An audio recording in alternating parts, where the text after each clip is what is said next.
route, Seigneur. Je suis perdue dans l'obscurité, je tâtonne. Je sais que tu es la lumière. Je sais que tu es le chemin, la vérité et la vie. Et c'est pourquoi je regarderai à toi. Nous allons chanter ce chant tous ensemble, oui. Éternel, tu es Dieu. Oui, même si le monde autour de moi s'écroule. Et même si au bout de mon parcours. Yes. Tous ensemble, nous élevons l'Éternel. Si le monde n'arrivait plus à chanter ta louange, les chants d'oiseaux s'élèveront vers toi. Même si les hommes n'arrivaient plus à chanter ta louange, les pierres s'élèveront pour t'acclamer. Oui, le temps peut s'arrêter. Le temps peut s'arrêter et les étoiles tomber du ciel. Oui, tu es Dieu. Et ton règne n'a pas de fin. Oui, tu es Dieu. Oh, tu es Dieu. Ton règne n'a pas de fin. Même si les hommes n'arrivaient plus à chanter ta louange, les chants d'oiseaux s'élèveront vers toi.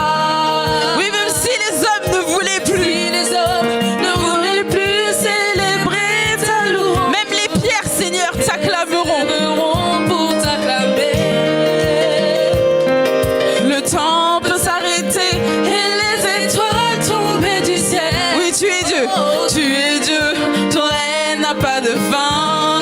Oui, le temps peut s'arrêter. Le temps peut s'arrêter et les étoiles tomber du ciel. Tu es Dieu, ton règne n'a pas de fin. Tu es Dieu, Ton règne n'a pas de fin. ton règne n'a pas de fin. Oui, nous voulons chanter et déclarer que même si le monde autour de moi s'écroulait, et même si au bout de mon parcours je ne voyais plus, oui Seigneur, je célébrerai ton nom. Oui, nous chantons tous ensemble. Même si le monde autour de moi s'écoule, Et même si, au bout de mon parcours, je ne vois plus du tout, je ne vois plus du tout un petit secours. je proclame que tu es Dieu, car je n'ai pas besoin, Car je n'ai pas besoin de voir pourquoi.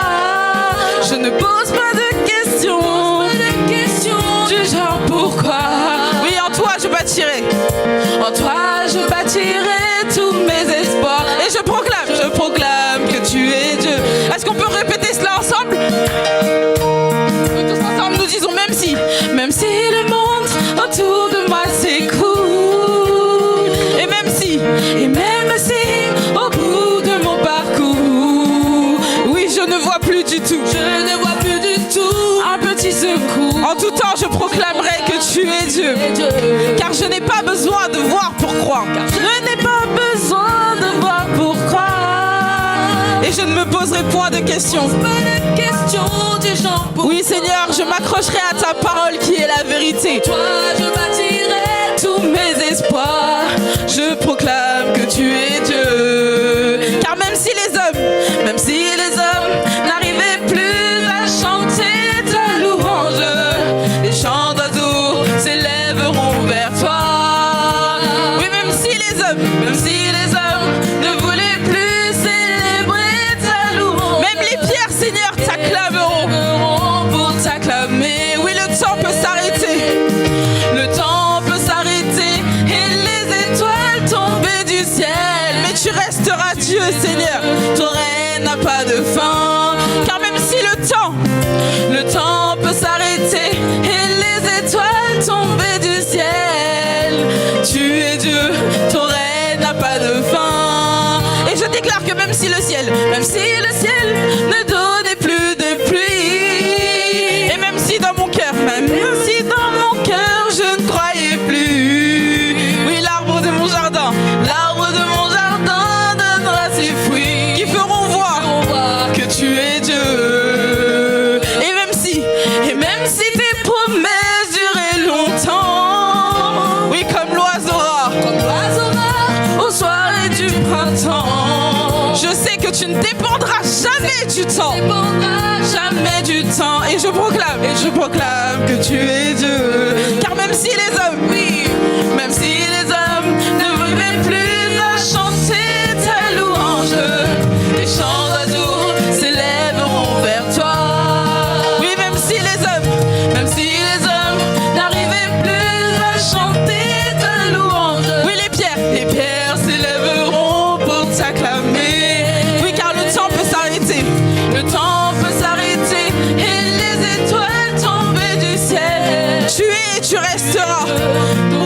n'a pas de fin. Oui, le temps peut s'arrêter. Le temps peut s'arrêter et les étoiles tomber du ciel. Tu es Dieu, ton règne n'a pas... Et je déclare, tu es Dieu, ton règne n'a pas de fin. Ton règne n'a pas de fin. Tu es Dieu et ton règne n'a pas de fin. Ton règne n'a pas de fin. Oui, tu es Dieu et ton règne n'a pas de fin. Ton règne n'a pas de fin. Tu es Dieu et ton règne n'a pas de fin. Ton règne n'a pas de fin. Oui, tu es Dieu et ton règne n'a pas de fin. Ton règne. J'invoque ton nom, tu es Dieu et ton règne n'a pas de fin. Ton règne n'a pas de fin. Tu es Dieu et ton règne n'a pas de fin. Oui, Seigneur, viens régner. Tu es Dieu et ton règne n'a pas de fin. Ton règne n'a pas de fin. Tu es Dieu et ton règne n'a pas de fin.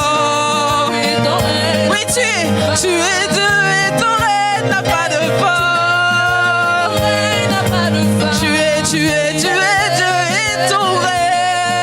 Ton règne n'a pas de fin. Tu es Dieu et ton règne. Ton règne n'a pas de fin. Oui, tu es Dieu et ton règne n'a pas de fin. Ton règne n'a pas de fin. Tu es Dieu et ton règne n'a pas de fin. Et ton règne n'a pas de fin. Alléluia. Alléluia. Merci Seigneur parce que tu es Dieu et ton règne n'a pas de fin. La parole nous dit que tu as créé toutes choses. Tout ce qui existe, Seigneur, sur la terre, c'est toi qui l'as créé. L'homme, les oiseaux du ciel, les pierres, la mer, le ciel, toute chose a été créée, Seigneur, par ta parole, par ta volonté. Et si tout ce qui a été créé sur terre disparaît, il n'y a que toi qui demeures, Seigneur. Il n'y a que toi qui demeures, Seigneur. Si l'on supprimait toute la création, la seule personne qui resterait, Seigneur, c'est toi.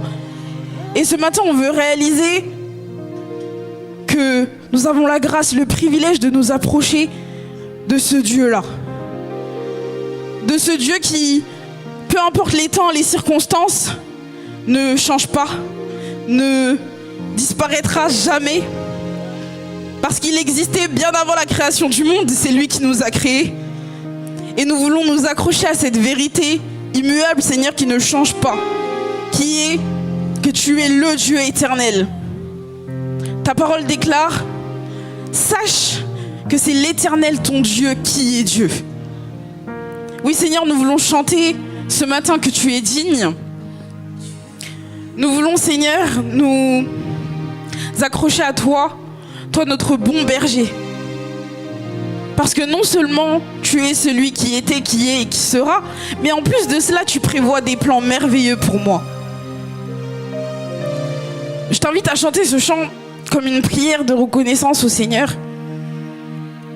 qui est notre bon berger. Oui, car tu es digne.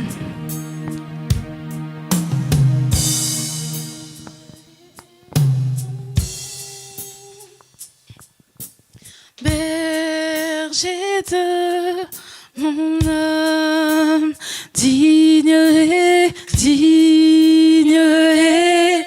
ton nom. Oui, toi le berger de mon âme. Berger de mon âme. Oui, saint est ton nom. Saint est ton nom. Oui, berger. Berger de mon âme. Fidèle est ton nom.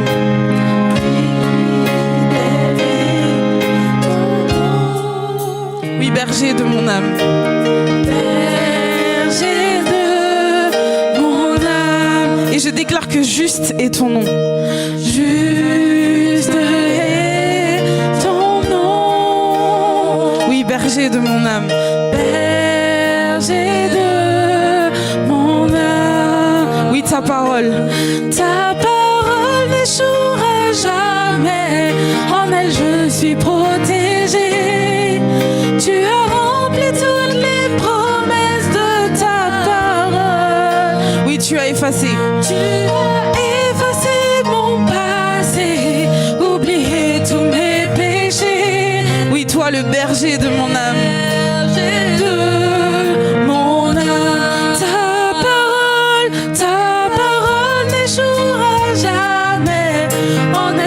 suis protégée. Tu as rempli toutes les promesses de ta parole. Tu as effacé mon passé. Oui, Oublié tous mes péchés. Berger de mon âme. et je déclare, Jésus est ton nom. Jésus est ton nom. Berger de mon âme. Sauveur est ton nom. Ton nom. Berger de mon âme. Libérateur est ton nom. Ton nom. Berger de mon âme. Mon âme. Créateur est ton nom. Ton nom.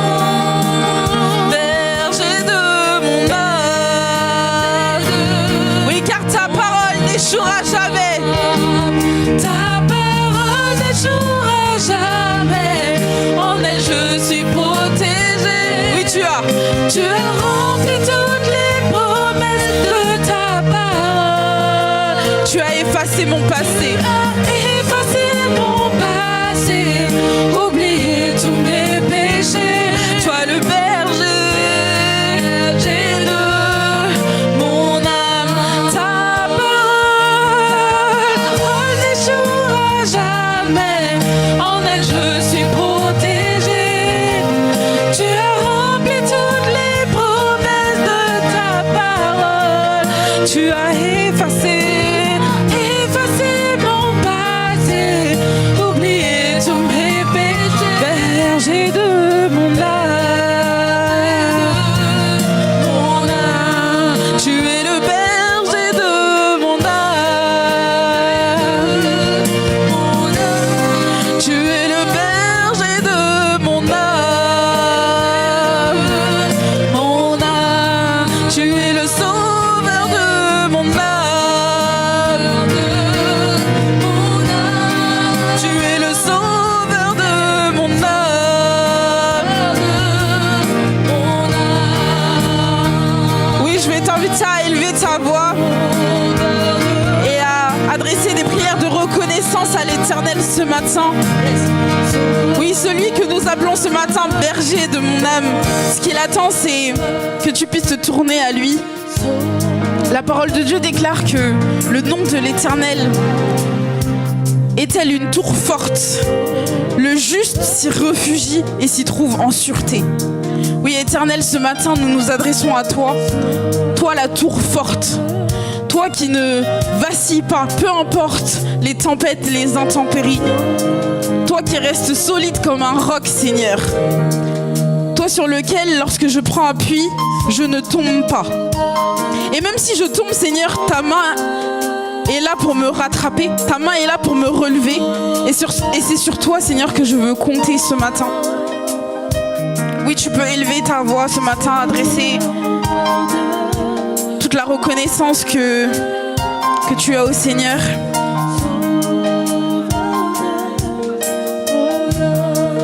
Il est le sauveur de mon âme. Il est le berger de mon âme. Il est le berger de mon âme. Il est le sauveur de mon âme. Il est le berger de mon âme.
seras avec toi tous les jours de ta vie, jusqu'à la fin des temps.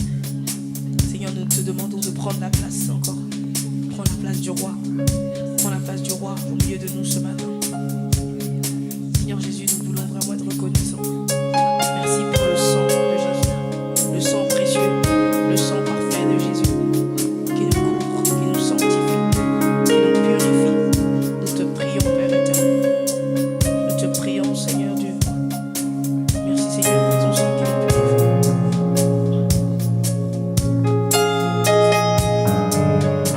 Merci, Seigneur, mon Dieu, pour ta présence.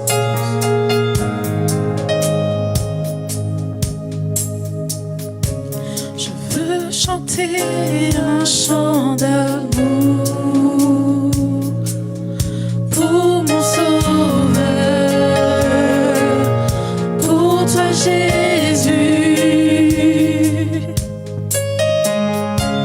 Merci pour ce que tu as fait. Tu es si précieux, Jésus mon Sauveur. Je veux chanter un chant d'amour pour mon Sauveur, pour toi Jésus,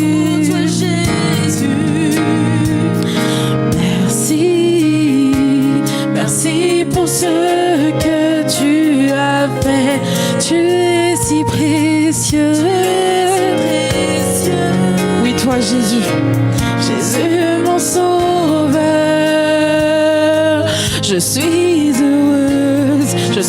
heureuse, tu m'as donné ton nom. Et je ne veux pas être ailleurs. Je ne veux pas être ailleurs que dans tes bras.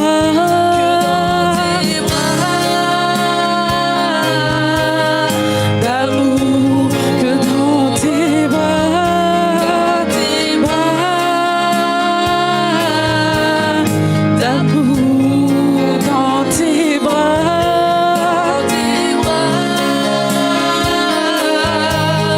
D'amour. Oui, tout près de toi, Tout près de toi, contre ton cœur. contre ton cœur, tout près de toi, Oui, contre ton cœur.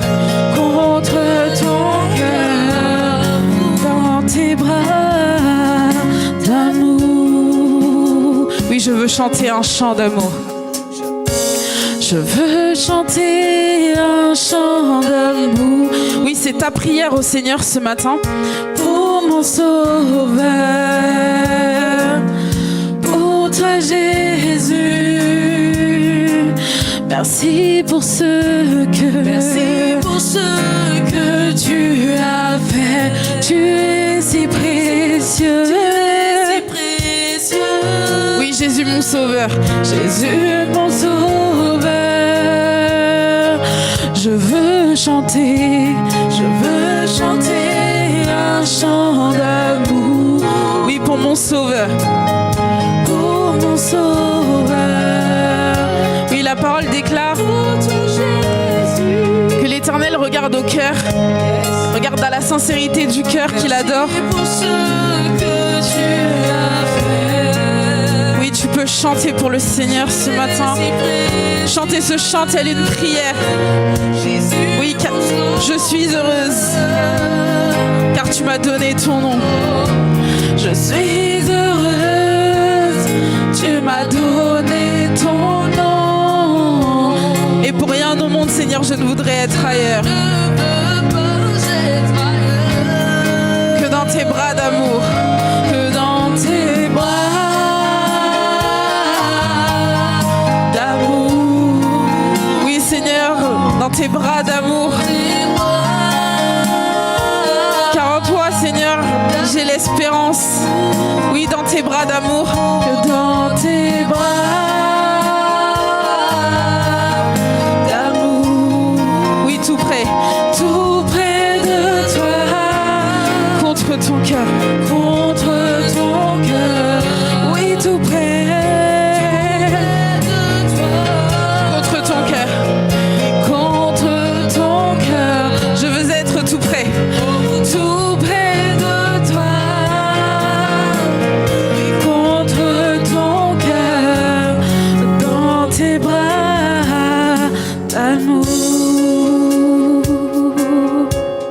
Merci Seigneur parce que Seigneur Jésus. en ta présence, tu nous remplis de cette paix-là, Seigneur. Cette paix que le monde ne donne, cette paix que les hommes ne donnent, mais que toi seul nous donnes, Seigneur. Et ce matin, nous nous réjouissons, nous choisissons de nous réjouir, Seigneur, dans ta présence. Nous choisissons de nous réjouir, Seigneur, malgré nos difficultés. Nous choisissons de nous réjouir, Seigneur, malgré la fatigue. Parce que tu as tant fait, Seigneur, pour nous. Et ce matin, nous chantons ces chants, Seigneur, en réalisant véritablement, Seigneur, ta grandeur, en réalisant véritablement tout l'amour que tu nous as témoigné au travers de ton Fils Jésus-Christ. Et que cette prière et que ces chants-là puissent nous accompagner durant toute notre semaine, durant toute notre vie, Seigneur. Que nous puissions chercher, Seigneur, à te connaître plus, parce que c'est en te cherchant, Seigneur, que nous réaliserons ton amour. C'est en te cherchant plus, Seigneur, que nous réaliserons davantage à quel point tu es grand. Oui, nous voulons te connaître. Ma prière, c'est que nous puissions te connaître un peu plus qu'hier, mais que demain, Seigneur, nous puissions aspirer à te connaître encore plus qu'aujourd'hui. C'est dans le nom de ton Fils Jésus-Christ que nous t'avons ainsi prié. Amen.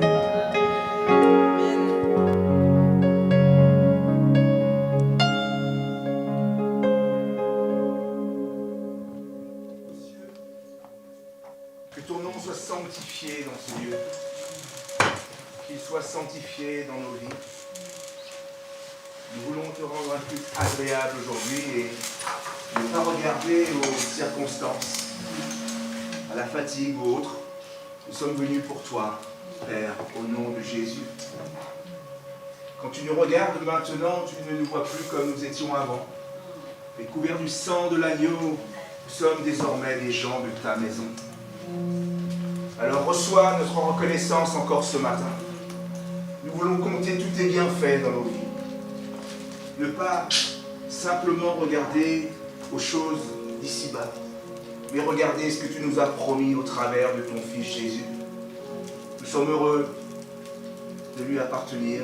Nous sommes heureux d'avoir capitulé devant toi au travers de Jésus, d'avoir incliné nos cœurs devant toi et désormais, nous te bénissons, Père, pour Jésus.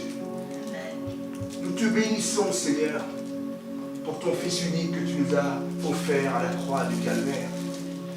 Nous ne sommes plus des gens du dehors. Maintenant, nous sommes tes enfants. Tu nous as adoptés, Seigneur. Alors, merci. Nous voulons rester dans tes bras d'amour, Seigneur. Nous cacher en toi. Nous délecter de ta parole, Seigneur, que nous allons entendre. Nous voulons l'appliquer au quotidien et tant pis pour ce monde, Seigneur, qui essaie de dégrader, d'altérer tout ce que tu as mis en place. Mais nous voulons ne pas nous conformer au siècle présent. Nous voulons regarder à toi, être renouvelés dans notre intelligence comme dit ta parole. Nous voulons être tes enfants, là où tu nous as placés. Là où tu nous as positionnés dans cette génération. Nous voulons faire ta volonté et merci pour le Saint-Esprit qui nous guide, qui nous montre comment te plaire, Jésus. Moi, je confesse que je n'y arrive pas tout le temps et parce que tu as placé le Saint-Esprit en moi, je peux faire ta volonté dès lors que je me laisse envahir, je me laisse conduire. Je te bénis pour cela, je te bénis pour ta maison, ton église de Tremblay, où tes enfants se réunissent en ton nom, car la seule motivation que nous ayons, Seigneur, c'est toi. Nous venons pour toi, pour personne d'autre. Loué sois-tu. Sois élevé dans ce lieu, sois élevé dans nos cœurs, Seigneur. Et oui, nous voulons t'aimer davantage. Tous les jours de notre vie, Seigneur, je prie pour que notre foi, chacun d'entre nous puisse augmenter, augmenter, augmenter. Amen. Amen. Nous bénissons le Seigneur pour ce moment formidable que nous venons de passer en sa présence. Est-ce qu'il y a toujours de la joie? Ah, moi, je ne vois pas. Hein? Ben voilà, la joie, ça s'exprime. Amen. Donc, je ne sais pas s'il y a le culte des enfants ce matin. Je ne crois pas. Hein? Alors, nous allons sans tarder passer à l'écoute de la parole de Dieu. Moi, je crois que le Seigneur a quelque chose de particulier à nous dire ce matin. Donc, nous allons accueillir l'homme de Dieu qui va nous apporter la parole de Dieu.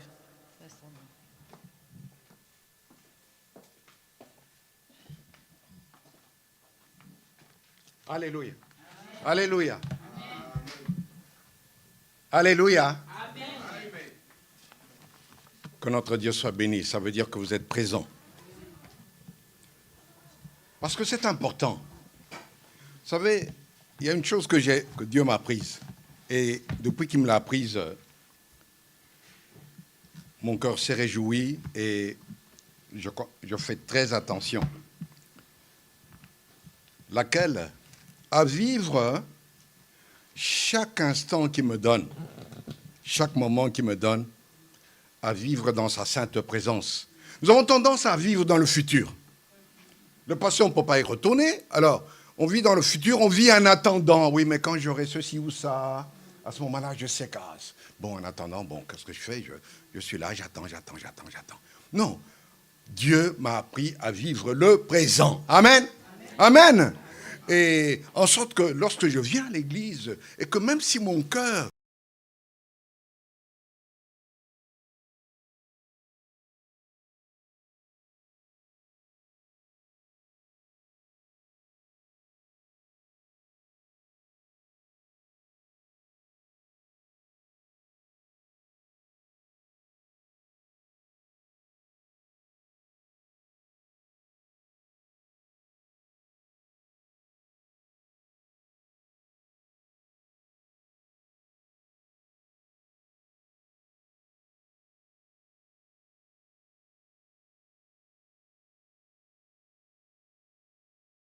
Merci, je vais faire un peu plus attention.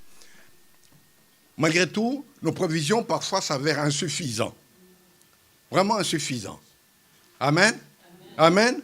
Oh, j'oublierai jamais la fois où j'allais à mon lieu de travail, il me restait très peu de carburant et en cours de route, je me disais, bon, allez, je vais mettre à la station là à côté du bureau et le travail a traîné. J'ai quitté après 19h et après 19h, la station était fermée à l'époque. Aïe, aïe, aïe. Je vous assure que j'ai roulé en priant tout le temps. Je dis, Seigneur, pourvu que le peu qui reste là, je roulais plus en regardant l'aiguille que devant moi. Mais le Seigneur, dans sa grâce, n'a pas permis que je tombe en panne. Vous voyez, nos prévisions seront toujours insuffisantes. Mais par contre, la parole de Dieu, elle est toute suffisante. Elle est une garantie pour la vie de chacun de nous. C'est pourquoi nous prenons du temps pour la méditer, pour réfléchir dans la parole de Dieu. Aujourd'hui, je vais vous parler d'un sujet important que Dieu m'a mis à cœur pour cette année. Il s'agit de la sanctification.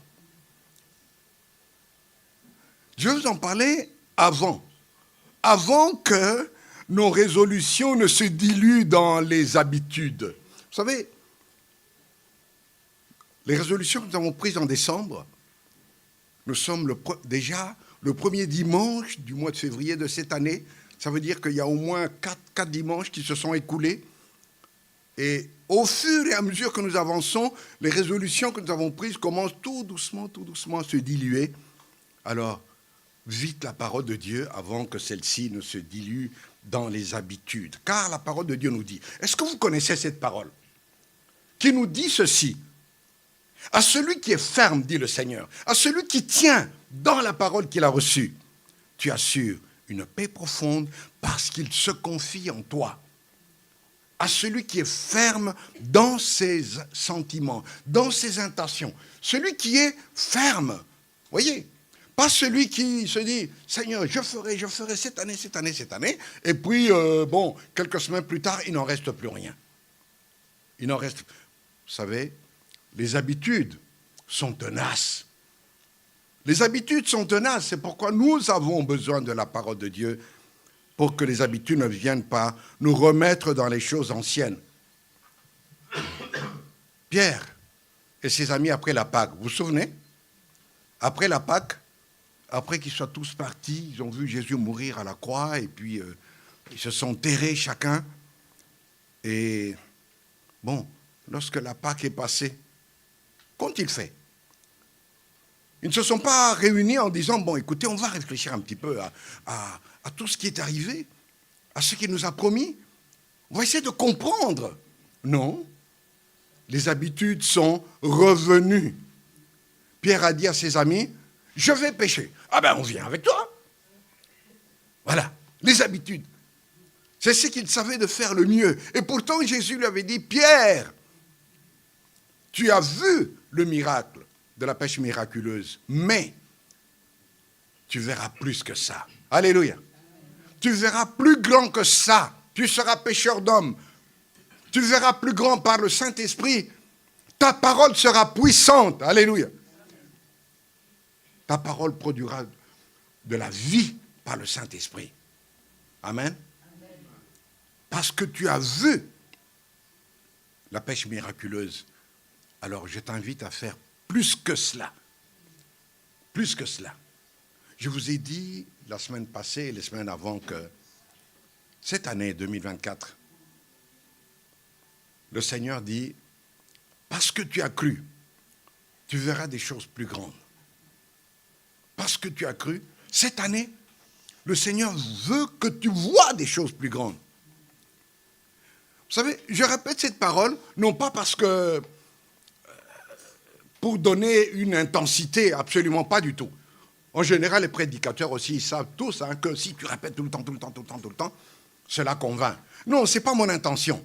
C'est parce que c'est une parole qui est profondément ancrée dans mon cœur. Vous voyez, c'est une parole qui est profondément ancrée dans mon cœur et à propos de laquelle je crois fermement que le Seigneur veut accomplir des grandes choses dans la vie de cette Église, de chacun de nous, et que nous puissions, au soir de 2024, en décembre, pouvoir dire, Seigneur, non, ce que tu as fait dépasse mon entendement. Amen. Ce que tu as fait dépasse tout ce à quoi je m'attendais. C'est ça que le témoignage que Dieu veut produire dans nos vies. Mais en attendant pour cela, il nous enseigne. Il veut que les choses que nous ignorions viennent dans nos vies. Parce que c'est ce que Dieu fait. Vous vous souvenez quand Dieu avait promis Isaac à Abraham? Abraham a cru. Il a commencé à attendre. Isaac ne venait pas. Et puis, Dieu vient et dit à Abraham, Abraham, je suis El Shaddai. Marche droit devant ma face. Abraham, tu as besoin de savoir que je suis l'Éternel Dieu Tout-Puissant. Par conséquent, marche droit devant moi. Amen. Qu'est-ce que ça avait à voir avec Isaac? Non, c'était pour que Abraham sache, comprenne que ce Dieu qui lui avait parlé, ce Dieu qui lui avait donné une telle promesse est tout-puissant et qu'il avait besoin, tout en cheminant, de comprendre, de s'assurer que oui, l'Éternel veut que je marche droit devant lui. Comme nous aussi, l'Éternel veut que certaines choses entrent dans nos vies comme la sanctification, car ce sont des choses dont nous devons savoir. Vous voyez, il y a des choses que nous devons savoir. Jésus a dit à Nicodème un soir, « Nicodème, tu es docteur de la loi et tu ne sais pas ces choses. » Hébreux 12, au verset 14. Voilà ce que nous trouvons. Faites tous vos efforts pour être en paix avec tout le monde et cultivez la sainteté sans laquelle nul ne verra le Seigneur. Faites tous vos efforts pour être en paix avec tout le monde et aussi cultivez la sainteté. C'est-à-dire, Hébreux 12, 14, ça veut dire que la sainteté soit permanente. Permanente dans votre vie. cultiver la sainteté. Je vous lis dans une autre version. Recherchez la paix avec tous et la progression dans la sainteté. Sans elle, personne ne verra le Seigneur. La progression dans la sainteté. Sans elle, personne ne verra le Seigneur. Et dans une autre version, il est écrit « Recherchez la paix avec tous et la sanctification sans laquelle nul ne verra le Seigneur. » C'est toujours la même parole qui insiste sur un point. La sanctification. La sanctification en nous démontrant que si nous ne demeurons pas dans la sanctification, nul ne verra le Seigneur. Ah, est-ce que ça veut dire que on peut perdre le salut quand on n'est pas sanctifié? Non, tout de suite je vous dis, non, le salut nous l'avons déjà acquis et que par conséquent, il demeure. Mais nous vivons une vie curieuse. Voyez, nous vivons à la fois une vie dans laquelle il y a des acquis, le salut, voyez, nous sommes sauvés pour l'éternité, mais en même temps, c'est la même parole qui nous demande « Faites tous vos efforts pour acquérir ». Non, pour conserver. Alléluia. Pour conserver ce que nous avons reçu. Voilà ce que cela signifie. Donc cette parole ne signifie pas que nous allons perdre le salut parce que nous ne sommes pas sanctifiés, mais au contraire, afin que ce que nous avons reçu, nous le gardions, nous le conservions. Parce que cette sanctification nous a été acquise, nous a été donnée à la croix de Golgotha et nous avons besoin de la conserver. C'est cela que signifie « faites tous vos efforts, cultivez ». Ce n'est pas que nous allons créer la sanctification en nous par notre piété. Non, nous ne la créons pas, elle est déjà là. Mais ce qui est intéressant et que nous devons savoir, que se passe-t-il lorsque nous conservons la sainteté acquise en Christ à la croix? Que se passe-t-il? La première des choses que nous apprenons, bien-aimés, c'est à voir, à comprendre la noirceur du péché. La noirceur du péché. Voilà ce que nous comprenons lorsque nous conservons la sainteté de Dieu. Plus tu vas t'approcher de Dieu, plus tu vas voir les ténèbres comme ils sont. Amen. Tels qu'ils sont. Et tu ne chercheras pas à te compromettre. Une sœur me disait un jour, après avoir passé une semaine dans un camp biblique, à quoi? Elle avait passé son temps avec d'autres à être enseignée, à prier, à méditer. Toute une semaine. Après une semaine, quand elle est rentrée chez elle, elle m'a dit, tu sais, quand je suis rentré, je ne sais pas pourquoi, j'avais l'impression que tout était sombre à la maison. Tout était noir. Mais je n'avais jamais remarqué ça.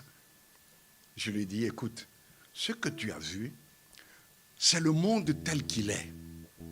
Tu t'es approché de la sainteté de Dieu et à partir de là, cette sainteté t'a ouvert les yeux sur la noirceur des ténèbres afin que tu ne marches pas dans la compromission.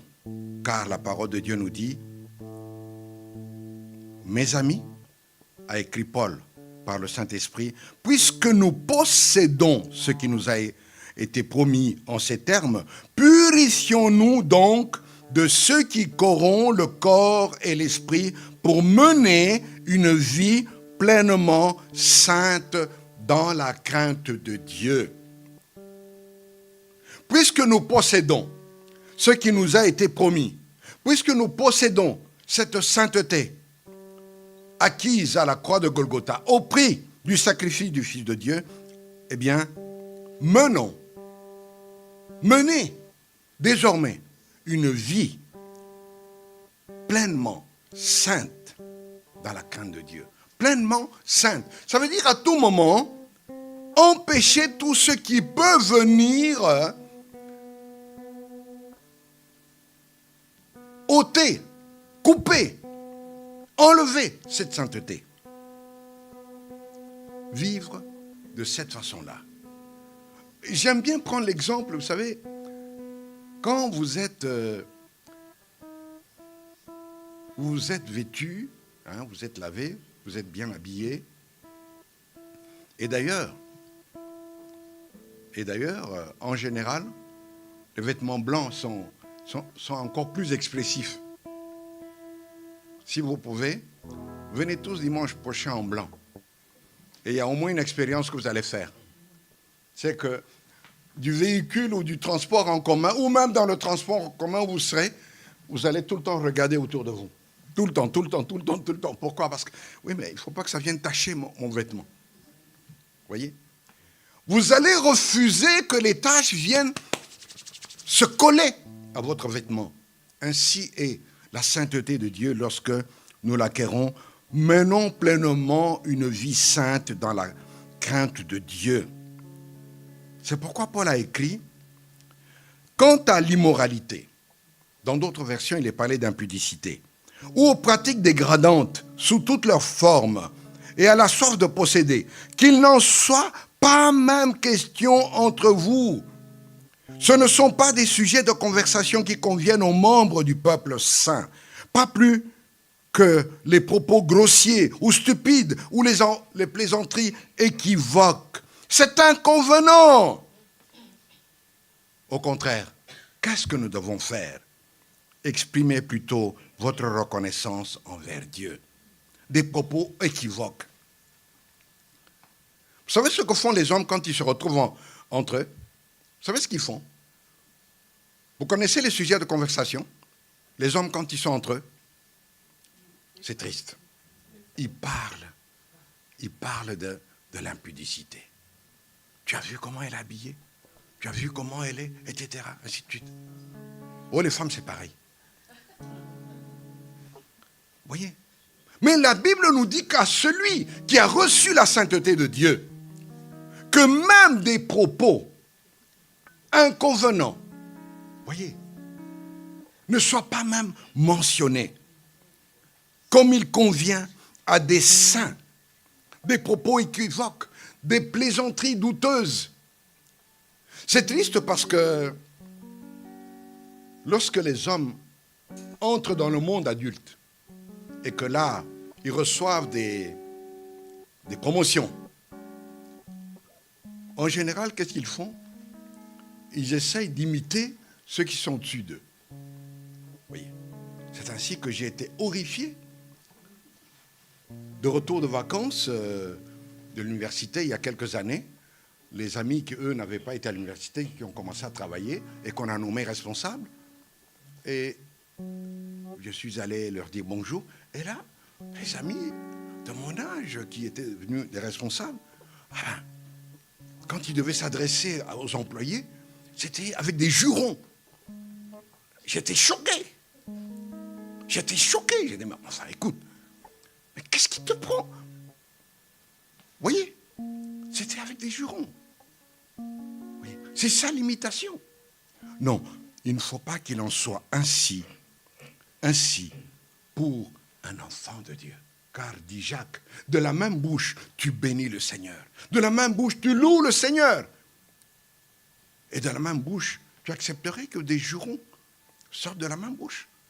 Non. La sanctification signifie que je me retiens. Amen. Je me retiens. Même si pour le monde cela fait du bien. Mener une vie pleinement sainte. Cela signifie je ne laisse plus ni mon corps, c'est-à-dire mes yeux, mes oreilles, mes pieds, être amenés au péché. Ça veut dire que ce corps, ces organes que j'ai, je fais tout mon effort pour qu'il ne soit pas souillé, compromis. Et souvent, c'est à partir des yeux, des oreilles ou même des pieds. Laissez-moi vous expliquer cela par un exemple dans la parole de Dieu. Vous savez, quand Satan est venu s'approcher d'Ève et qu'il est venu la tenter, il n'est pas venu n'importe comment. Il a utilisé plusieurs choses. Il a utilisé les oreilles d'Ève, il a utilisé ses yeux.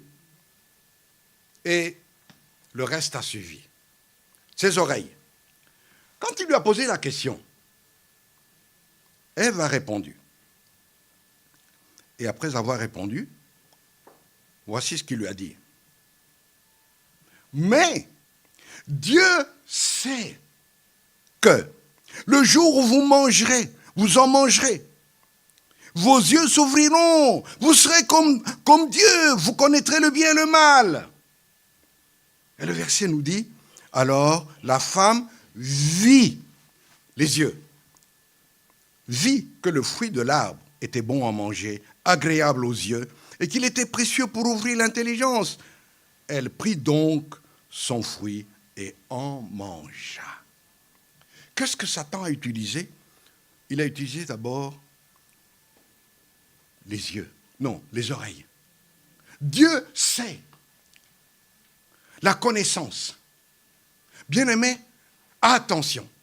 Attention, je dis souvent et je le répète, que la connaissance peut être une occasion de chute pour un enfant de Dieu. Est-ce que ça veut dire que nous devons être ignorants? Non. Ça signifie que toute chose qui vient à notre oreille, nous devons apprendre à ne pas le conserver parce que ce que tu ne savais pas et que tu sais maintenant peut devenir une occasion de chute. Voyez? À partir du moment où Satan a dit à Ève, non, c'est pas pour ça que Dieu vous a interdit. Il sait. Ah, sache maintenant que si tu manges de cet arbre-là, tu seras comme lui. Traduction quelque part, Dieu n'a pas voulu que vous soyez comme lui. Donc, voyez, mais si vous le prenez, ben vous serez comme lui. Vous n'aurez plus besoin de lui. Eh oui, la conséquence, nous la connaissons. Le péché est entré dans le monde, les yeux ont vu et le reste a suivi. La connaissance peut être une occasion de chute. C'est pourquoi aujourd'hui, à l'ère où nous avons, jamais, je pense, l'information n'a été autant multipliée par 1000. Nous devons apprendre à discerner ce que nous pouvons garder et ce que nous devons rejeter. Le 3/4, les 9/10 de tout ce qu'on publie sur les réseaux sociaux n'a trait qu'au mal, au mal, au mal, et encore, et encore, et encore. Résultat, vous avez cette information-là, vous êtes troublé, vous êtes inquiet, vous essayez de prier, vous reconnaissez en vous-même que la foi n'est plus là parce que l'information reçue que vous avez acceptée a fait le reste. Comme dit Jacques, mais chacun est tenté quand il est attiré, amorcé par sa propre convoitise. Puis la convoitise, lorsqu'elle a conçu, enfante le péché. Et le péché, tant consommé, produit la mort. Jacques 1, 14 à 15. La connaissance. Bien-aimés, laissez-moi... Pourquoi j'insiste là-dessus? Parce que c'est important. Apprendre à discerner. Apprendre à ne pas tout accepter. Alors, laissez-moi vous poser une question ce matin. Est-ce que, faut-il que vous goûtiez, par exemple, à la drogue pour savoir que la drogue est une mauvaise chose? Est-ce que c'est nécessaire que vous goûtiez à ça? Voyez? Donc, voilà quelque chose qui ne vous apporte rien, pour lequel même la loi dit « tenez-vous à distance ». Ou, laissez-moi vous donner un autre exemple de notre époque. Est-ce que c'est nécessaire qu'un enfant, un tout petit, hein, nous avons des petits-enfants ici, est-ce que c'est nécessaire qu'à leur âge, on doit leur apprendre comment naissent les enfants? Est-ce que c'est nécessaire? Voyez? Où est-ce que l'ennemi veut en venir? À la compromission. Voyez? À la perversité lorsque devenu grand, l'enfant va grandir sans fin. Et la conséquence, c'est qu'elle va être terrible. Et la conséquence aujourd'hui de toute cette espèce de connaissance qui circule fait que lorsqu'on a fait un sondage, les enfants ont commencé à regarder des trucs porno déjà à partir de 11, 12, 13 ans. C'était horrifiant. Horrifiant. Vous voyez, pourquoi? Parce que la facilité de la connaissance. C'est pourquoi, bien-aimés, nous qui sommes enfants de Dieu, qui avons reçu la sainteté acquise au prix du sang du sacrifice de Dieu, de l'enfant de Dieu, de Jésus, nous devons apprendre à discerner, à ne pas laisser n'importe quoi venir polluer notre esprit. Polluer notre esprit. C'est pourquoi, moi, je vous donne mon exemple. Aujourd'hui, à l'heure où nous sommes, où toutes sortes d'informations passent, même les informations politiques et autres, il y a des choses que je refuse. Pourquoi? Parce que je me suis rendu compte que lorsque tu regardes sur ta tablette, on te dit, ah là ça ne va pas, là ça ne va pas, là ça ne va pas, là ça ne va pas, et qu'après avoir emmagasiné tout ça, va essayer maintenant de prier. Va essayer de dire, Seigneur, tu as le dernier mot. Au moment où tu dis tu as le dernier mot, on te montre l'image des gens dont la tête ont été coupées à tel ou tel endroit ou dans ton pays d'origine. Et puis après ça, l'ennemi vient te dire, tu crois vraiment qu'il a le dernier mot? Et pourquoi ça s'est produit? Voyez?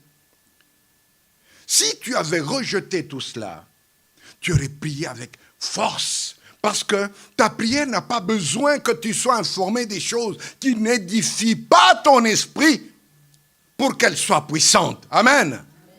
Ta prière n'a pas besoin de toute cette connaissance pour qu'elle soit puissante devant Dieu. Dieu peut, par ta prière, agir au-delà même de ce que tu ne sais pas. Il n'attend pas que tu le saches pour qu'il manifeste sa puissance. Les yeux. Nos yeux. Les instruments par lesquels l'ennemi essaye de susciter la convoitise. Laissez-moi vous donner un exemple horrifiant, bien-aimé. Dans Genèse 9, après que le déluge ait eu lieu, nous lisons ceci.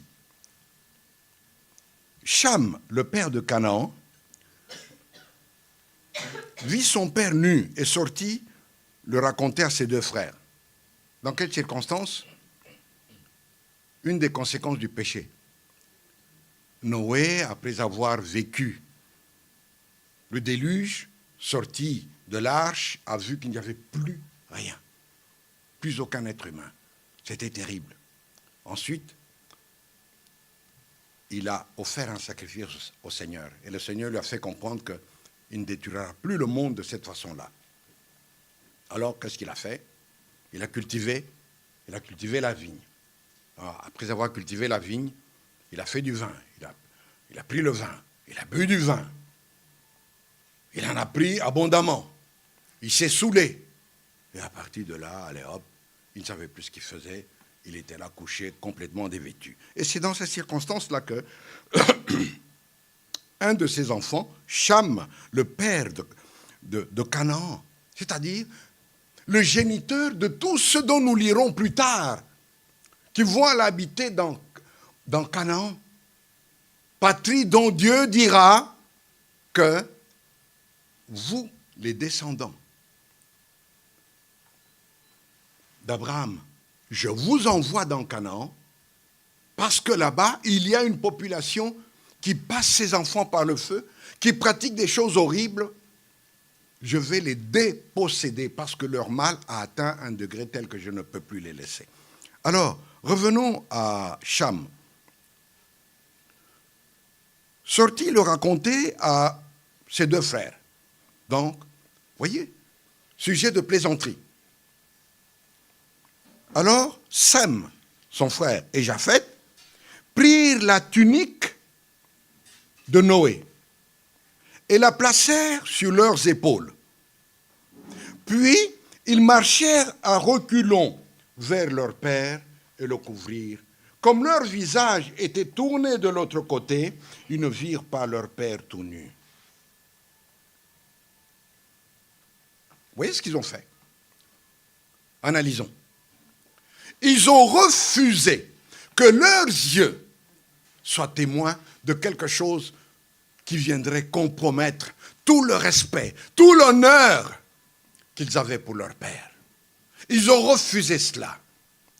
Ils ont refusé, malgré ce que leurs oreilles avaient entendu. Pourquoi? Parce que leur frère était venu à vue et cela a tourné à la plaisanterie. Et il a invité ses deux frères pour qu'ils viennent se moquer de leur père dans sa conduite. Voyez? Souvent, nous faisons des choses semblables, pensant que, non, quand on va se moquer, il va prendre conscience. La prochaine fois, il ne le fera pas. Non, l'enfant de Dieu véritable, qui veut vivre dans la sainteté, doit apprendre à refuser. Ils ont refusé cela. Et la conséquence, bien aimé, la conséquence a été lourde. C'est que, je vous le raconte, lisez le chapitre 9. Et là, vous découvrirez que Noé, quand il s'est levé, quand il a appris ce qui s'est passé, eh bien, il a dit à Cham, le père de Canaan, il a dit, puisque tu agis de la sorte, que tu sois désormais et tes descendants l'esclave de tes frères. L'esclave de tes frères. Voilà la parole qu'il a prononcée sur lui. Il a mis la bénédiction sur les deux autres qui ont refusé, qui ont préféré honorer leur père plutôt que d'accepter la compromission. Prenons un autre exemple. Joseph. Joseph, nous dit la parole de Dieu, préféra fuir et obtint la bénédiction sur sa vie. Et Dieu transforma sa vie, même en prison. Amen. Amen. Nous disons souvent, Dieu bénit, alléluia, Dieu bénit. Mais il faut être dans les conditions dans lesquelles Dieu veut te bénir. Joseph se trouvait là-bas, au service de Potiphar. Comme il était beau de figure, l'épouse de Potiphar l'a regardé et a commencé à l'envier, les yeux. Et ensuite, elle ne s'est pas contentée de le regarder, elle a commencé à le harceler. Allez, viens, comme ça tu vas avoir des rapports avec moi, viens. Et encore, et encore, et encore. Mais la parole de Dieu nous dit, Joseph a refusé. Au point où il préféra fuir. Voyez, il va préférer fuir le péché, la compromission, pour garder cette sainteté, cette sanctification qu'il avait reçue. Amen. Amen. Amen. Comprenez-moi bien. Amen. Il a préféré fuir là où nous choisissons la compromission. Et la conséquence a été que, même mis en prison, alléluia, non, soyons intelligents, même mis en prison, Dieu a mis sa bénédiction sur ce jeune homme. Même là en prison, dans les conditions difficiles, il a continué à le bénir. Amen. Amen. Et tous, même des païens, ont regardé, ils ont dit, non, ce jeune homme n'est pas comme les autres. Il a l'esprit des dieux. Non, on va le nommer responsable. Parce que tout ce qu'il fait lui réussit. Amen. Psaume 1, verset 1. Heureux l'homme qui ne marche pas selon le conseil des méchants, qui ne s'arrête pas, qui ne s'assoit pas en compagnie des moqueurs, mais qui trouve son plaisir dans la loi de l'Éternel. Il la médite jour et nuit. Son feuillage reste toujours vert. Et il porte du fruit en sa saison. Et ensuite, une parole que j'aime bien, que vous aimez aussi, je suis sûr. Tout ce qu'il fait, lui, réussit. Amen. Mais à une condition, il ne s'arrête pas en compagnie des moqueurs. Voilà cet homme-là, en prison. Joseph, même là, Dieu a continué à le bénir. Dieu a continué à lui montrer que les circonstances qu'il rencontrait en ce moment-là n'étaient pas la fin. Amen. Amen. Mais qu'il y a été. Vous savez pourquoi il a été en prison? Je vais vous le dire. Pourquoi Dieu l'a-t-il laissé aller en prison? Dieu l'a laissé aller en prison parce que si vous lisez l'histoire, c'était le seul endroit où il pouvait rencontrer Pharaon et interpréter son rêve. Où allait-il le rencontrer? Nulle part. Nulle part. Vous n'allez pas vous lever et aller devant l'Élysée en disant non, il faut absolument que je parle au président parce que moi, j'ai eu un rêve, le Seigneur m'a... Non, absolument pas. Vous insistez, on vous arrête. Vous voyez. Mais Dieu a permis qu'il aille en prison parce que là, c'était le seul endroit où le plan de Dieu, où la bénédiction de Dieu, et pour lui-même, pour lui montrer que Joseph, tu n'es pas là par hasard. Il y a un plan que j'ai préparé parce que tu as gardé la sainteté que je t'ai apprise. Et là, tu vas rencontrer Pharaon et voici ce qui t'attend. Amen. La bénédiction. Alléluia. Alléluia. Ne te lamente pas sur les conditions que tu traverses. Ces conditions peuvent être difficiles, mais ils ne signifient pas que Dieu t'a abandonné. Si tu marches dans la sainteté, tu verras que cela est utile, comme pour Joseph. La sanctification, savoir la conserver. Comme je vous ai dit, plus nous nous approchons de Dieu, plus nous découvrons le monde tel qu'il est. Nous connaissons les ténèbres, nous le voyons tel que Dieu le voit. Et au contraire, nous apprenons à conserver ce que nous avons reçu. Autre point, quand nous demeurons dans la sanctification, nous n'attendons pas le moment où le frère ou la sœur qui préside nous dit « Dieu est saint, donc devons être saints, on va confesser nos péchés. »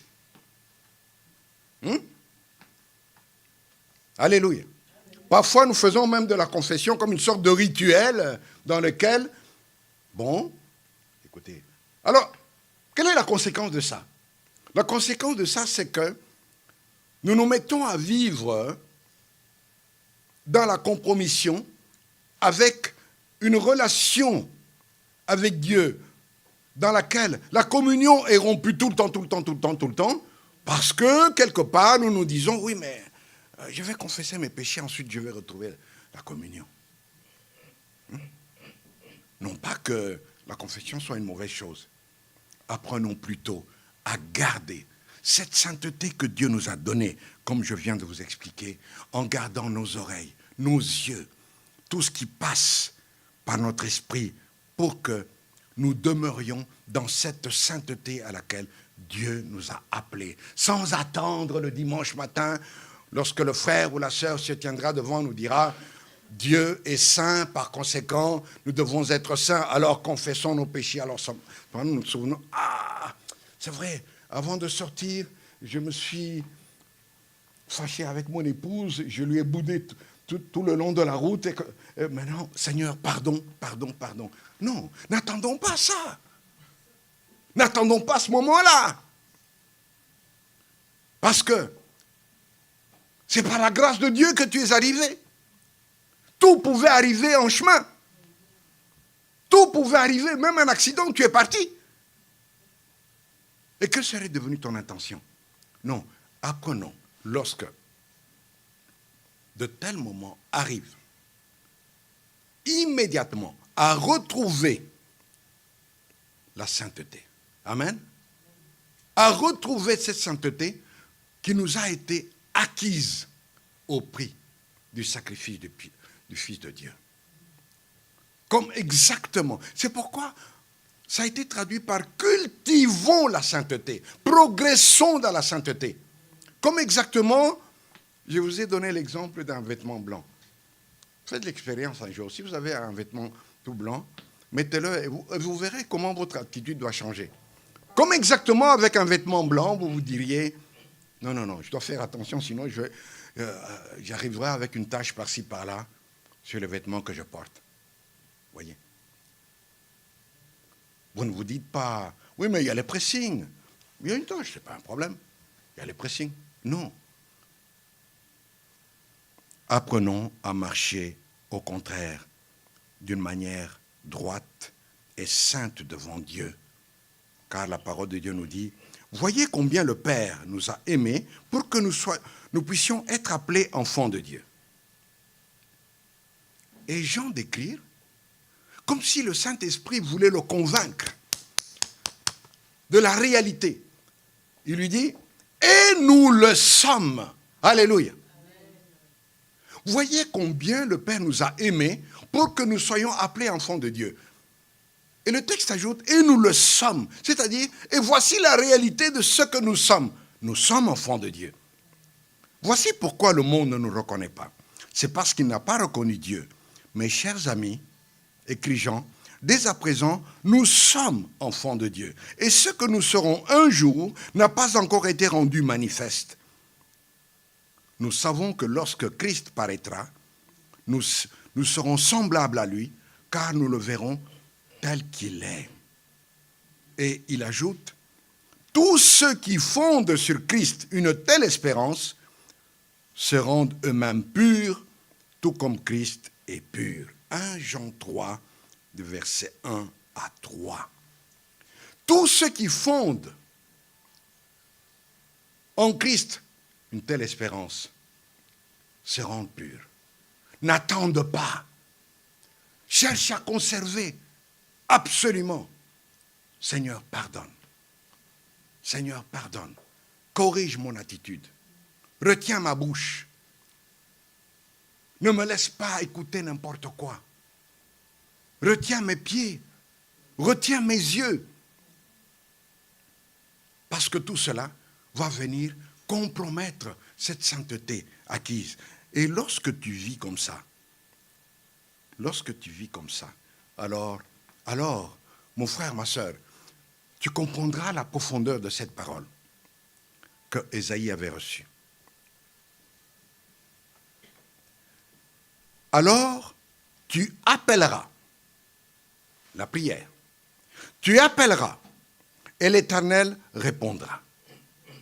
Tu crieras et il dira, me voici. Amen. La paix de Dieu. La paix de Dieu. Une assurance qui dépasse leur intelligence. Même si ce pourquoi ils prient n'est pas encore manifeste, mais ils découvrent que non. Le Seigneur est vivant. Il a une seule parole. Il n'est pas un homme pour mentir, ni un fils d'homme pour se repentir. Ce sont souvent des paroles que nous utilisons pour nous encourager ce que nous exhortons. Mais Dieu veut que nous puissions les expérimenter dans notre esprit, dans notre cœur, en demeurant devant lui. Alléluia. Alléluia. Imaginez le prophète Élie qui se présente devant Akab et qui lui dit, il a du culot, hein? Non, ce n'était pas le culot. Il n'y aura ni pluie cette année, sinon à ma parole. Waouh! Comment pouvait-il dire ça? Parce qu'il avait déjà reçu l'assurance qu'ont tous ceux qui demeurent dans la présence de Dieu. Amen. Qui veillent constamment. Alors le Saint-Esprit les rassure, leur donne cette assurance, cette ténacité, cette audace pour pouvoir proclamer en sachant que celui qui m'a demandé de proclamer est vivant. Et il fera ce qu'il a dit. Amen. Et il fera ce qu'il a dit. Si vous recherchez la sanctification, vous découvrirez la profondeur de cela, bien-aimés. Vous découvrirez la profondeur de cela. Et vous comprendrez pourquoi, dans le psaume 42, au verset 2, le psalmiste dit ceci dans la prière devant le Seigneur. Comme une biche soupire après des cours d'eau, ainsi mon âme soupire après toi, ô Dieu. Voyez? Comme une biche soupire après des courants d'eau. Une soif intense. Mon âme ne désire qu'une chose, demeurer encore et encore et encore et encore dans ta sainte présence. Parce que Seigneur, j'ai goûté à ta sainte présence. J'ai expérimenté combien tu es vrai. J'ai expérimenté la paix que tu mets dans le cœur de ceux qui cherchent à demeurer constamment dans la sainteté dans laquelle tu es et tu demeures. Amen. Parce que j'ai expérimenté ce que c'est que vivre d'une manière étroite. Soyez et enracinés et fondés en lui, en Christ. Amen. C'est tout ça. C'est tout cela. Et il est important que nous le comprenions si nous voulons vivre des grandes choses cette année. Parce que comme je vous l'ai dit, ce n'est pas parce que je vais me répéter tout le temps, le Seigneur a promis, il va faire des grandes choses en 2024 que cela va arriver. Non, il est important que nous sachions que des choses qui étaient absentes, que des informations que nous n'avions pas, comme la sanctification, soient désormais présentes dans nos vies.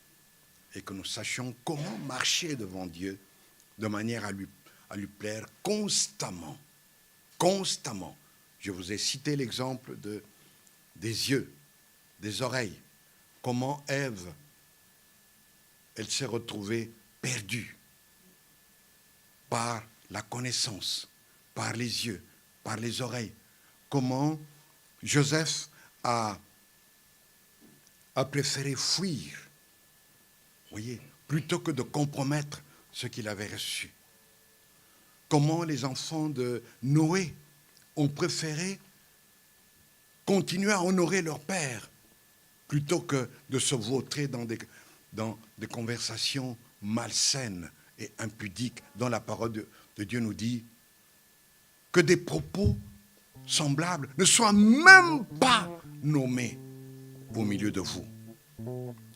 Je vous expliquais tout cela pour que nous marchions dans la sanctification. Alors, comme dit la parole de Dieu, nous verrons Dieu, nous crierons et il répondra. Nous crierons, il dira, me voici. Je veux m'arrêter là. La prochaine fois, nous allons partager sur les bénédictions qui attendent ceux qui marchent comme Dieu le veut dans la sanctification. Combien leur vie est extraordinaire. Et Dieu veut que votre vie soit extraordinaire. Qu'elle ne soit pas une vie ordinaire, mais une vie extraordinaire. Elle a déjà commencé par la présence du Fils de Dieu dans le salut que vous avez reçu en Christ. Si quelqu'un est en Christ, il est une nouvelle créature, nous dit la parole de Dieu. Les choses anciennes sont passées et toutes choses sont devenues nouvelles. Amen. On va s'incliner dans la prière.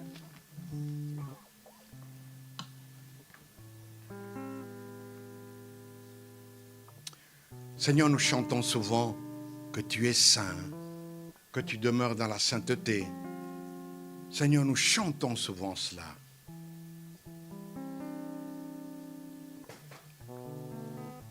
Apprends-nous à le vivre.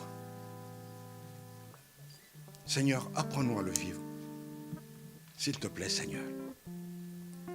Apprends-nous à vivre cela. Que cela ne soit pas comme simplement un slogan ou des belles paroles, des chants que nous chantons à l'église quand nous nous retrouvons, Seigneur.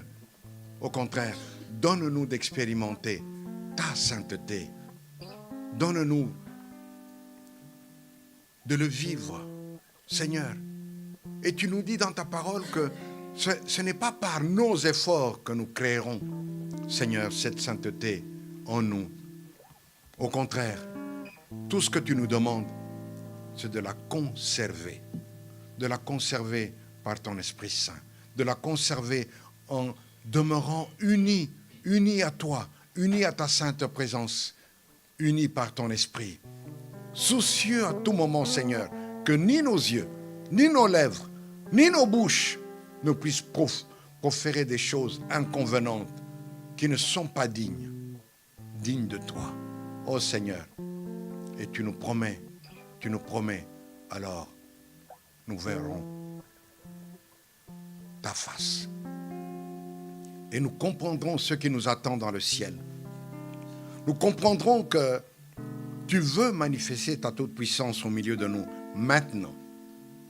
Maintenant, Seigneur, dans la vie de tes enfants, dans la vie de ton Église. Et que le monde voit que Christ est vivant. Pardonne, Seigneur, pour toutes les fois où nous avons cherché plutôt la compromission, à nous conformer au monde, à la manière de faire du monde, à la manière de parler du monde, à la manière de s'habiller du monde. Seigneur, plutôt que de rechercher ta sainteté. Ô notre Dieu, pardonne-nous cela. Pardonne-nous, ô notre Dieu.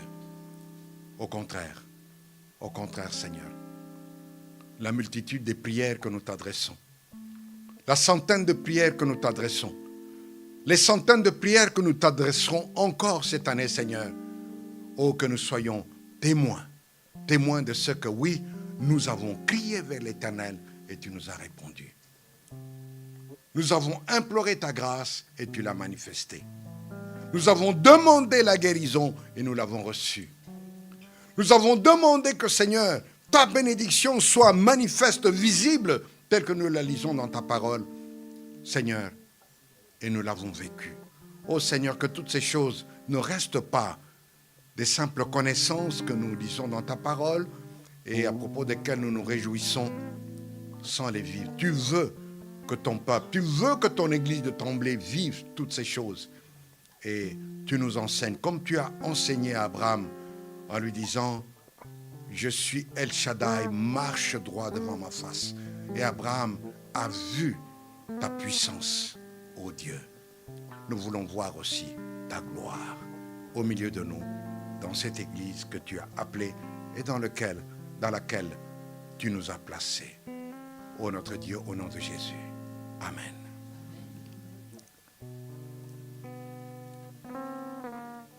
Nous allons donner nos offrandes et chanter pour la gloire de notre Dieu,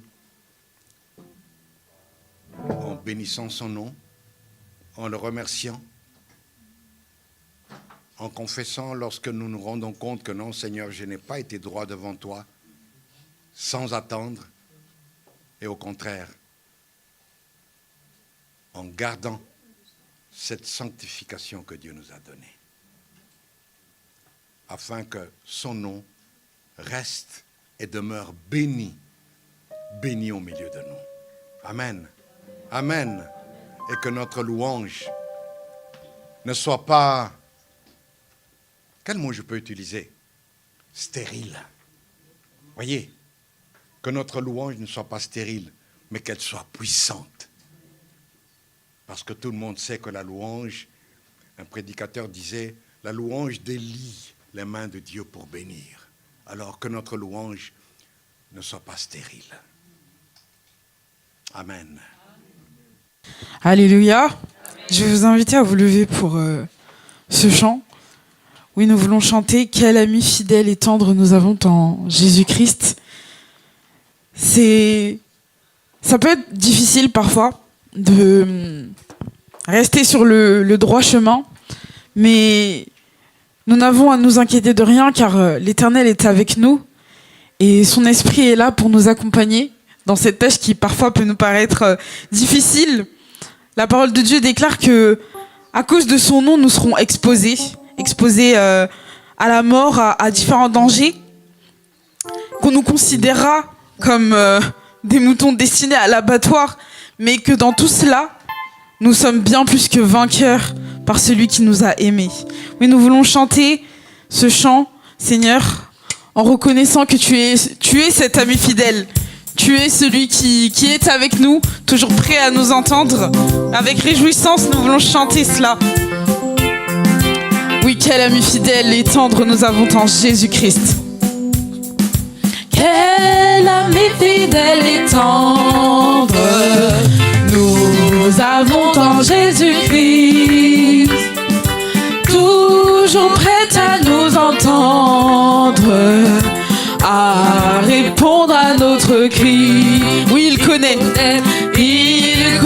nos défaillances, chute de chaque jour, sévère en ses exigences. Oui, il est riche En son amour. Oui, quel ami fidèle et tendre nous avons en Jésus-Christ, toujours prêt à nous comprendre quand nous sommes en souci. Alors pourquoi pas?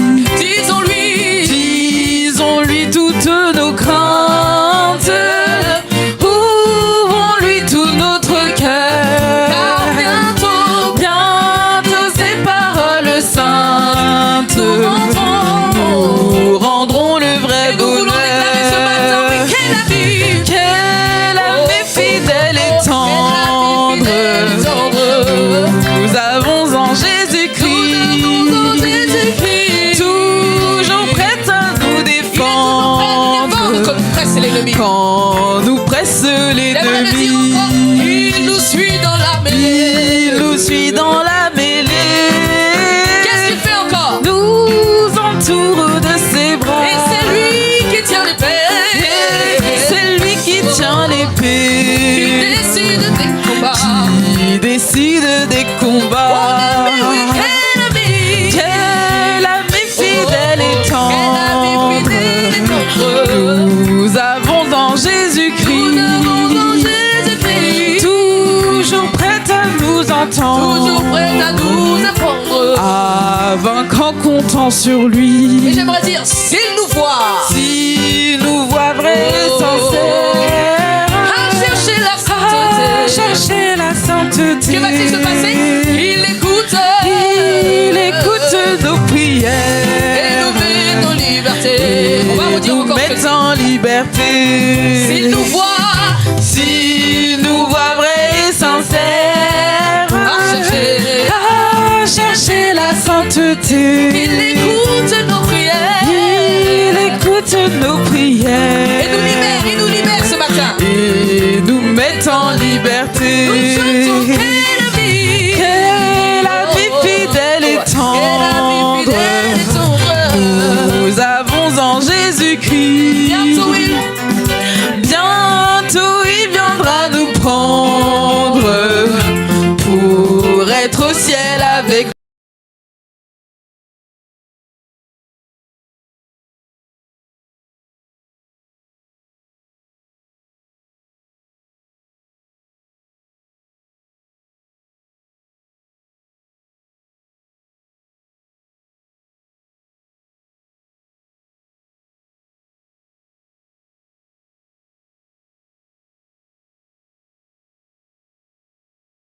En Jésus-Christ, Nous avons en Jésus-Christ. bientôt il viendra nous prendre pour être au ciel Alors, avec lui. Suivons donc l'étroite voie en comptant sur son secours. Oui, bientôt. Ils prendront la joie de vivre avec lui toujours. Bientôt.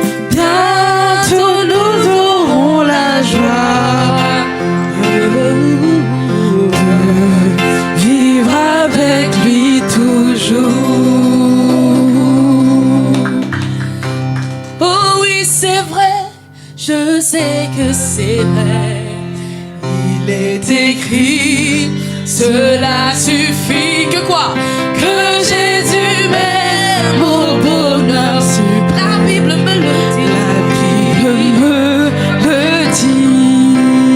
Oh oui, c'est vrai. Je sais que c'est vrai. Il est écrit, cela suffit. Que Jésus m'aime au bonheur suprême. La Bible me le dit. Alléluia. Amen. Asseyez-vous juste pour un rappel des annonces. Je vous rappelle que le mardi, à partir de 10h, le conseil se réunit pour la prière. Alors, priez pour vos frères et sœurs qui sont dans le conseil pour qu'ils se tiennent sur la brèche. Voyez, vraiment pour qu'ils se tiennent sur la brèche. Qu'ils ne puissent pas défaillir ou laisser tomber ou se dire bon, écoutez, même si ce mardi on ne prie pas, c'est pas grave. Non, au contraire, qu'ils restent en permanence mardi à 18h dans la présence de Dieu pour intercéder. Voyez, pour intercéder devant le Seigneur, pour que le Seigneur bénisse son Église, son peuple, sa maison. Donc, ça c'est le mardi. Vous êtes conviés aussi à penser à vos frères et sœurs pour qu'ils se tiennent dans la prière. Pour prier, qu'ils ne se relâchent pas. Que votre prière soit, Seigneur, soutiens-les. Il est mardi 18h, Seigneur, que là où se trouve ton serviteur et tous les frères et sœurs, Seigneur, fortifie-les pour que même fatigués, ce temps qu'ils ont mis à part soit consacré pour te chercher. Amen. Amen. Vous contribuerez de la sorte aussi à la bénédiction de cette église. Le jeudi, c'est la journée de prière. Si vous le pouvez, soyez présents, connectez-vous, transmettez vos sujets de prière afin que notre Dieu, nous puissions les lui apporter et que dans sa grâce, il mette sa main et que cette assemblée soit pleine de témoignages. Amen. Soit plein de témoignages. Et pas comme de temps en temps ça arrive quand la sœur Yali par exemple nous demande qui a un témoignage. Je regarde, ça se passe par Zoom, je regarde là à l'écran, je regarde les visages. Bon. Et je me dis, mais Seigneur, où es-tu? Pourquoi il n'y a pas de témoignage? Vous voyez? Non, Dieu veut que, par les choses qu'il fait dans votre vie, d'autres viennent à lui. Amen. D'autres viennent à lui. La femme qui avait eu une perte de sang avait appris ce que le Seigneur avait fait. Alors, le résultat, c'est que elle est venue au Seigneur aussi par la foi et elle a reçu ce qu'elle attendait. Le jeudi, nous nous tenons dans la prière pour intercéder, apporter devant Dieu dans la sanctification nos sujets et que le ciel s'ouvre. Alors, avant qu'on ne termine, hier, nous avons eu la joie de passer la soirée avec nos bien-aimés, Stevie et Manon, qui ont annoncé, alors, membres de famille, leur intention, et les familles se sont retrouvées, ont convié des amis pour officialiser leur fiançailles en attendant le mariage et la bénédiction. En même temps, je ne vous les présente pas, j'espère que vous les connaissez. Qui ne connaît pas Stevie? Allez, levez-vous.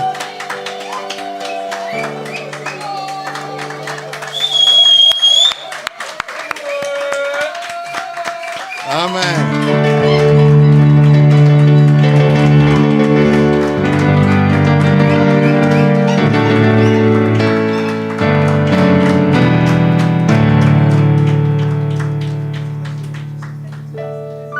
ils ne sont pas les seuls.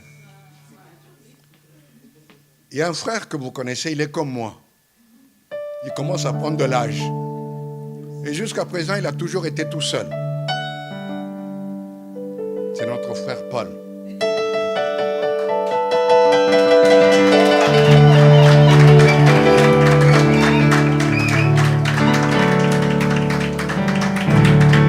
Là-bas au pays, les membres de sa famille sont allés rencontrer la famille de la sœur avec qui il veut s'unir pour officialiser leur fiançailles.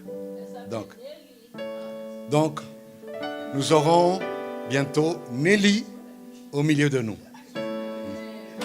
Amen.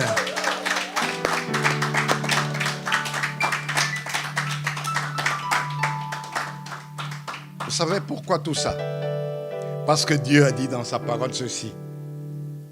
Il n'est pas bon que l'homme soit seul. Alléluia. Stevie a compris cette parole. Et il a très bien compris. Il n'est pas bon que l'homme soit seul. Notre frère Paul, malgré son âge, ne s'est pas dit, bon, j'ai pris de l'âge, bon, je vais continuer tout seul. Il s'est dit, non Seigneur, tu as dit, il n'est pas bon que l'homme soit seul. Amen. C'est merveilleux de fêter toutes ces choses. Et bientôt, nous attendrons aussi pour notre sœur Gladys et notre frère Ghislain, car tout cela est en préparation. Amen.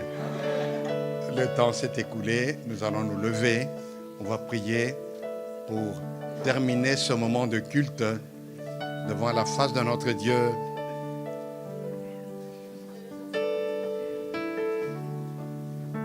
Et prier aussi en même temps pour les offrandes.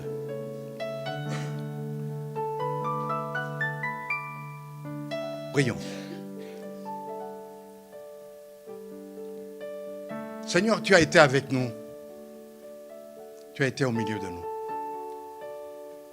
Dès le moment où nous sommes entrés dans ces lieux, tu savais. Oh, j'aime bénir ton nom, Seigneur, pendant que nous sommes encore peu nombreux. Seigneur, j'aime te citer. Si je pouvais, Seigneur, si le temps me le permettrait, je te citerai dans la prière, Seigneur, le nom de chacun des frères et sœurs qui sont venus pour toi, Jésus, pour honorer ton nom. Ils ont chanté pour toi, ils t'ont glorifié, ils t'ont loué, parce que tu es digne.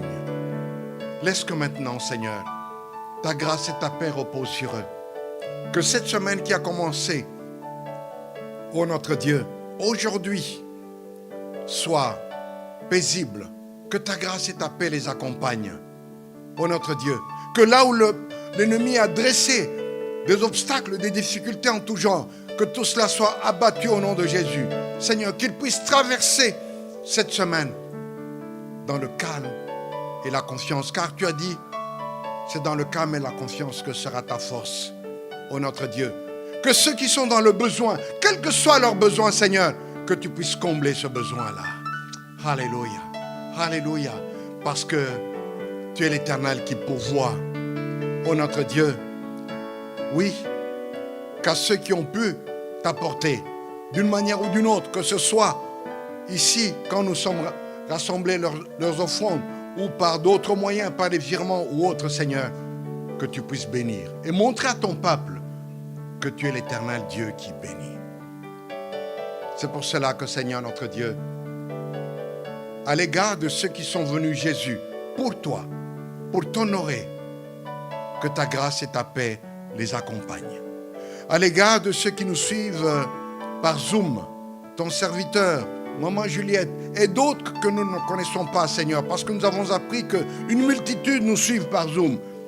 Seigneur, que ta bénédiction les accompagne, car ce que tu as béni reste béni, et personne ne peut ôter ta bénédiction. Au nom de Jésus, Amen. Amen. Bon dimanche, bien-aimés.